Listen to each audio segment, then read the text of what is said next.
Shalom kekasih Kristus, bagaimana kabarnya hari ini? Saya berharap kita semua dalam pertolongan dan perlindungan Tuhan senantiasa. Salam waktunya mengalami terobosan. Para pendengar renungan melekat dalam Tuhan, mari kita bawa hidup kita untuk terus menyatu dengan Tuhan agar kebenarannya menuntun setiap langkah kita. Mari kita berdoa. Tuhan Yesus, terima kasih buat waktu yang indah dan kesempatan yang baik ini, di mana Tuhan kami dapat kembali mendengarkan kebenaran firman-Mu melalui renungan ini. Tuhan, berbicaralah lewat hamba-Mu agar firman yang disampaikan sungguh memberkati kehidupan kami, sehingga kami dimampukan, dikuatkan, disadarkan, dan dibawa untuk semakin mendekat dengan Engkau. Melalui firman inilah kami semakin dibaharui, kami semakin memahami apa yang menjadi rencana-Mu untuk kehidupan kami, Tuhan. Pimpin kami untuk kami senantiasa diarahkan dengan kebenaran firman-Mu. Terima kasih Tuhan Yesus, ini doa dan permohonan kami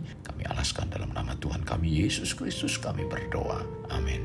Melekat dalam Tuhan bertema mengikatkan diri dengan Tuhan. Firman Tuhan terdapat dalam Matius 18 ayat 18, demikian firman-Nya, Aku berkata kepadamu, sesungguhnya apa yang kamu ikat di dunia ini akan terikat di sorga, dan apa yang kamu lepaskan di dunia ini akan terlepas di sorga. Sejak manusia jatuh ke dalam dosa, ada jarak antara Tuhan dan manusia. Tetapi Tuhan berinisiatif untuk menyelamatkan manusia melalui kedatangannya, dan itu merupakan anugerah bagi kita semua. Tuhanlah yang pertama-tama berinisiatif dengan datang kepada kita sebagai manusia dan memberikan keselamatan kekal. Tetapi itu tidak serta-merta atau langsung menyelamatkan manusia, tetapi harus ada inisiatif dan kemauan dari kita sebagai manusia untuk mendekat kepada Allah. Mengapa? Karena Tuhan menciptakan kita sebagai manusia bukan seperti robot, melainkan Tuhan memberikan kehendak bebas pada kita. Tuhan telah mengikatkan dirinya untuk menyelamatkan kita. Sekarang bagaimana dengan kita? Saat Tuhan mengikatkan dirinya, Tuhan Yesus komitmen untuk menggenapi apa yang diperintahkan Bapa Surgawi. Pertanyaannya, apakah kita melakukan komitmen yang sama pada waktu kita mengikatkan diri dengan Tuhan? Apakah kita mau berusaha untuk melakukan seperti perintah Tuhan? Atau kita menganggap sepele atau ringan tentang perintah tersebut? Kekasih Kristus, Tuhan ingin melihat apa sikap dan tindakan kita. Apabila kita mengambil beberapa langkah untuk mendekat kepada Tuhan, maka Tuhan akan berlari untuk memeluk dan menyambut kita. Tuhan Yesus sudah membuka pintu gerbang tahta hadirat-Nya untuk kita masuk ke dalam persekutuan dengan Dia melalui kematiannya di kayu salib.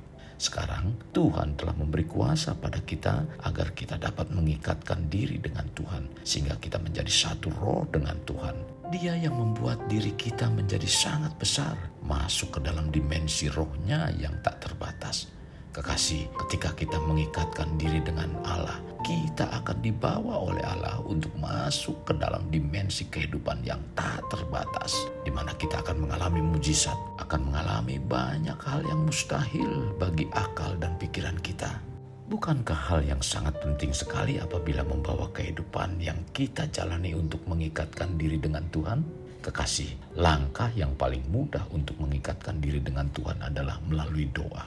Langkah ini memang adalah langkah yang paling mudah dan ringan, karena langkah ini tidak mengeluarkan tenaga atau energi, bahkan tidak juga mengeluarkan uang atau materi.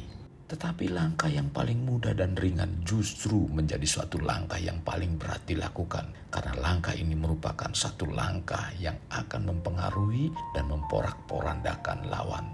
Doa merupakan jembatan bagi kita untuk menghampiri Tuhan. Doa juga merupakan sarana komunikasi yang efektif untuk berdialog dengan Tuhan. Ya, karena doa merupakan sarana yang sangat murah dan mudah dilakukan, tetapi sering mengabaikannya dan lupa untuk sejenak berdoa kepada Tuhan. Sepertinya itu suatu yang sangat sulit dan beban yang sangat berat melebihi pekerjaan yang biasa dilakukan. Rasul Paulus ketika berbicara tentang doa, ia selalu memberi nasihat, motivasi, dan bimbingan supaya setiap orang Kristen di semua tempat agar senantiasa menaikkan doa permohonan kepada Tuhan. Rasul Paulus menuliskannya dalam Efesus 6 ayat 18. dalam segala doa dan permohonan. Berdoalah setiap waktu di dalam roh dan berjaga-jagalah di dalam doamu itu dengan permohonan yang tak putus-putusnya untuk segala orang kudus.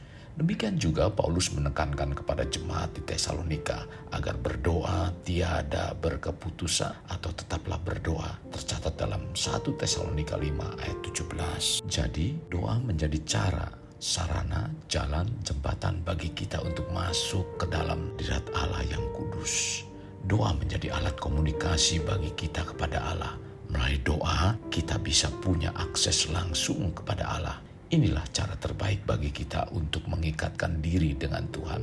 Sebagai orang Kristen, dengan mendekatkan diri kepada Tuhan dan berinteraksi dengannya secara nyata, kita dapat mempertahankan hubungan yang normal dengan Tuhan dan mengalami kuasa dan karya Roh Kudus. Jadi, bagaimana sebenarnya kita bisa menjaga hubungan yang dekat dengan Tuhan? Kita perlu mengikatkan diri dengan Tuhan, yaitu melalui membaca firman Tuhan. Membaca firman Tuhan yang baik dan benar bukan hanya kita membaca, tetapi kita harus merenungkannya dalam hati. Maka kita akan mengerti dan memahami makna kebenaran yang sejati. Kekasih Kristus, ketika membaca firman Tuhan dan dalam membacanya hanya sepintas tanpa benar-benar memperhatikan, di mana kita hanya fokus memahami perkataan-perkataan yang tertulis dan doktrin saja, serta tidak menaruh perhatian pada pemahaman akan makna firman Tuhan yang sebenarnya, maka seberapapun banyaknya kita membaca firman-Nya, kita tidak akan mengerti sesuai dengan kehendak Tuhan. Apalagi mampu membangun hubungan dan mengikatkan diri dengan Tuhan secara normal. Kekasih Kristus, mari kita alami terobosan hidup. Untuk mengalaminya, mulailah dengan mengenal prinsip-prinsip kerajaan Allah serta menjadi warga kerajaan. Mari kita berdoa. Tuhan Yesus, terima kasih buat firman-Mu hari ini. Engkau mengingatkan kami agar kami membangun hubungan dengan Engkau.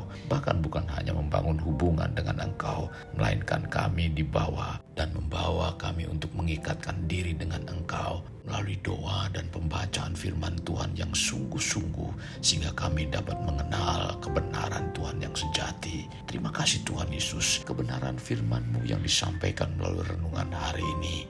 Ampuni kami ketika kami belum membawa diri kami untuk mengikatkan diri dengan Engkau melalui kebenaran firman-Mu, melalui doa-doa, menjalin hubungan dengan Engkau. Tuhan, ampuni kami Tuhan, ketika kami mendengarkan firman-Mu hari ini, bawa kami untuk kami menyadari dan kami melakukannya dengan baik. Terima kasih Tuhan Yesus, sungguh firman yang sangat memberkati dan membangun kehidupan rohani kami. Roh Kudus, pimpin kami untuk kami dimampukan dan dikuatkan. Inilah yang menjadi doa dan permohonan kami. Di dalam nama Tuhan Yesus kami berdoa. Amin. Kasih Kristus, mari kita akhiri dengan mengendahkan kedua tangan kita.